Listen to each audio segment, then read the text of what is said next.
नमस्कार, मैं महेश चंद्र आज लेकर आया हूँ महत्वपूर्ण नाट्यशास्त्री पारिभाषिक शब्दावली। आइए देखते हैं। बीए द्वितीय सेमेस्टर संस्कृत एनईपी यानी कि बीए द्वितीय सेमेस्टर के छात्र छात्राओं के लिए है यह वीडियो महत्वपूर्ण है। महत्वपूर्ण नाट्यशास्त्री पारिभाषिक शब्दावली, उन पर टिप्पणी लिखने को आती है जो 10 हैं। नांदी है, प्रस्तावना है, सूत्रधार है, विस्कंभक है, आकाशभाषित है, प्रवेशक है, जनांतिक है, अपवारित है, स्वगत कथन है, भरत वाक्य है।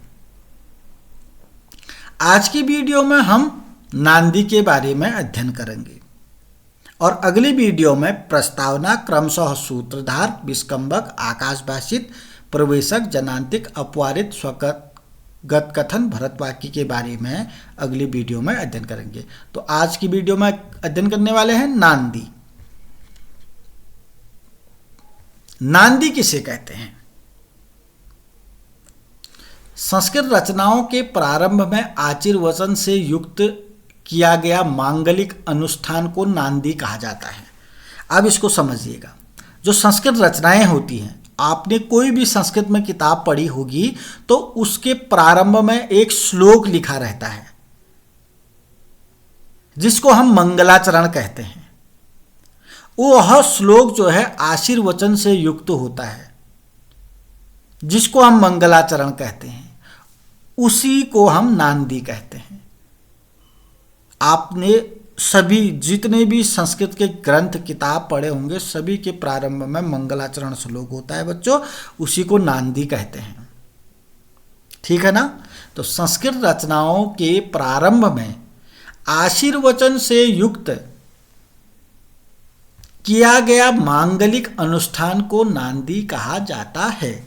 कोई भी किताब उठा लीजिएगा आपने कौन कौन सी किताब पढ़ी, जो भी किताब पढ़ी, अभिज्ञान शाकुंतलम पढ़ेंगे आप, उसका पहले दिन आप मंगलाचरण ही पढ़ेंगे।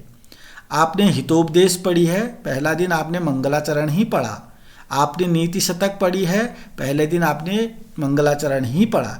जो भी आप संस्कृत की किताब पढ़ेंगे, पहला दिन आपको मंगलाचरण ही पढ़ाया जाता है, तो वह मंगलाचरण ही नांदी कहलाता है।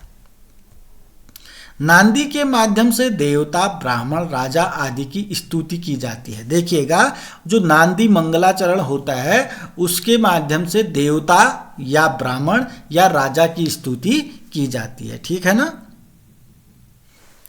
इसके साथ ही दर्शक, कवि एवं पात्रों की मंगल कामना की जाती है। जो दर्शक होते हैं, जो कवि है, जो पात्र होते हैं, उनकी मंगल कामना इस स्तुति में या इस नांदी में की जाती है।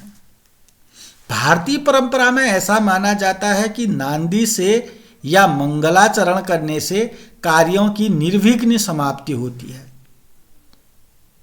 जब हम मंगलाचरण क्यों करते हैं, हम नांदी क्यों करते हैं? अपने कार्य की निर्विघ्न समाप्ति के लिए ऐसा हम करते हैं, ताकि उस कार्य में कोई विघ्न ना आए।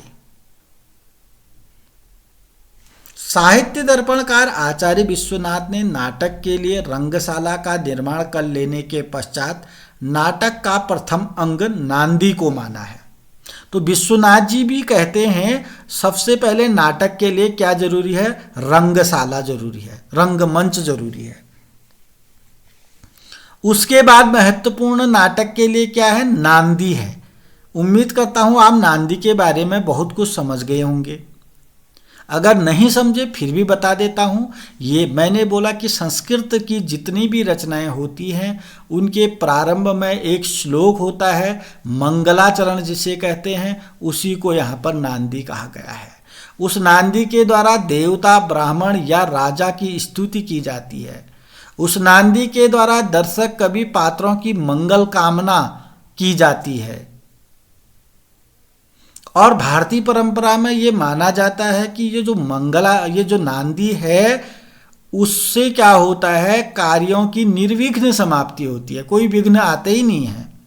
यहाँ तक कि विश्वनाथ जी कहते हैं कि जो विश्वनाथ कहते हैं कि नाटक के लिए सबसे पहले तो रंगशाला है, रंगमंच चाहिए ना, मंच चाहिए। उसके बाद दूसरी महत्वपूर्ण बात जो है नाटक के लिए नांदी है। सामान्य भाषा में अगर नांदी को समझाना चाहूँ, अगर आपके घर गांव में कोई कार्य, बारात इत्यादि कार्य होते हैं तो सबसे पहले आपके घरों में क्या होता है, गणेश पूजा होती है। और ऐसा कोई भी बारात नहीं हुई होगी आपके आसपास जिसके पहले दिन गणेश पूजा नहीं हुई हो। अब गणेश पूजा क्यों करते हैं? इसीलिए करते हैं क्योंकि जो हमारा ये बहुत बड़ा कार्यक्रम है यह निर्विघ्न समापन हो जाए इसका। ठीक है ना। चलिए अब दूसरी तरफ, अगर आप कोई स्कूलों में, कॉलेजों में या कहीं जिलों में या संस्थानों में, किसी भी संस्थान में कोई बृहत या छोटा कार्यक्रम करते हैं, उस कार्यक्रम के प्रारंभ में भी जो अंकर होता है, जो सूत्रधार होता है, यानी कि जो संचालक होता है, सबसे पहले क्या करवाता है, मंगलाचरण करवाता है। तो समझ जाइएगा आप नांदी समझ गए होंगे। प्रत्येक कितनी प्रकार से मैंने आपको नांदी समझा दिया। अभी और बताने वाला हूं मैं नांदी के विषय में। आप जितने भी बीए द्वितीय सेमेस्टर के छात्र छात्राएं हैं, इसको नोट ज़रूर कर लीजिएगा, क्योंकि ये वीडियो भी आप देखेंगे उसके बाद सीधे परीक्षा में आपका लिखा हुआ आप पढ़ सकें। ज़रूर आज के दिन ही इसको आप नोट कर लीजिएगा, सुन भी लीजिएगा, एक बार देख भी लीजिएगा, नोट भी कर लीजिएगा। नांदी आपको भली भांति आ जाएगा, आ भी गया होगा।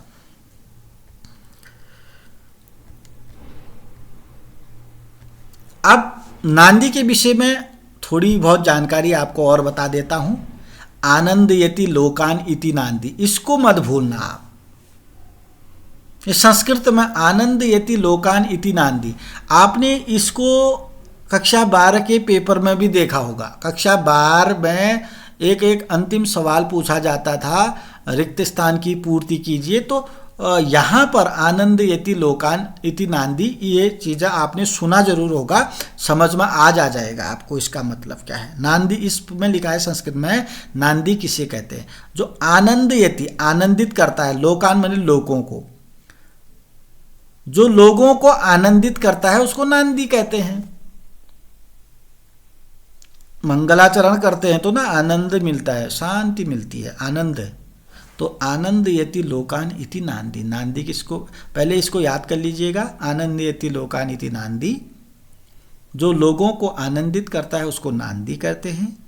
अर्थात जिससे सब लोग आनंदित या प्रसन्न रहते हैं उसे नांदी कहते हैं। अर्थात किसी भी कार्यक्रम में अगर हम पहले भगवान का नाम लेते हैं तो थोड़ा बहुत तो आनंद तो मिलेगा ही,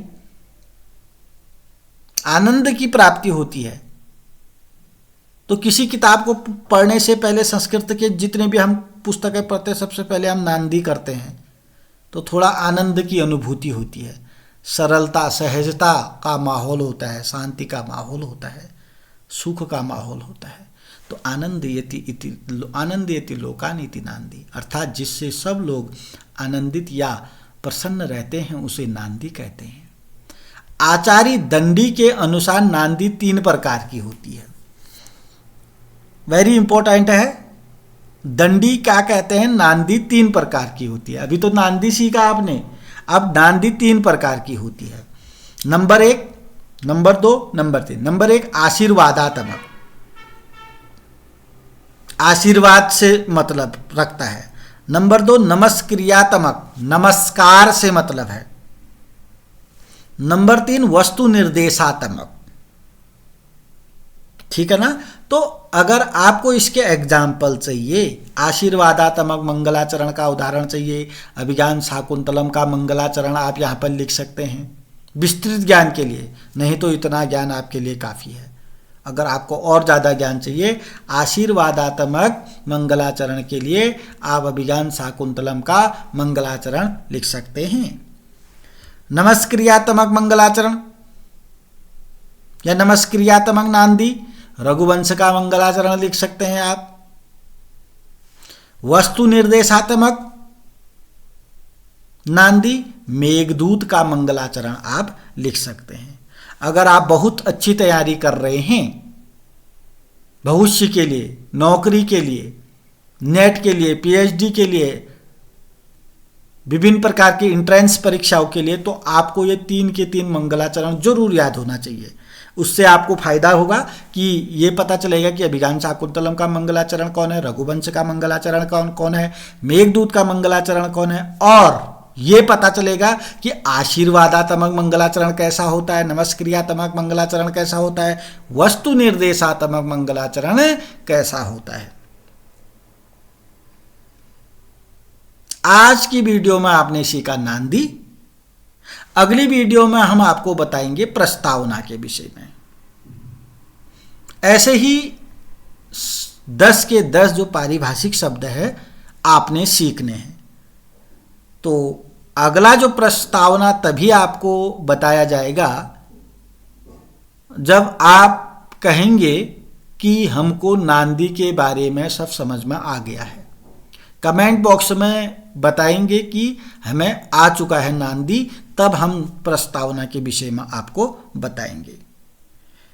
नांदी जो के बारे में जो भी यहाँ पर दिख रहा है आपको, आप इसको नोट जरूर करेंगे ताकि परीक्षा के समय आप इसको पुनः पढ़ सकें, रिवीजन कर सकें।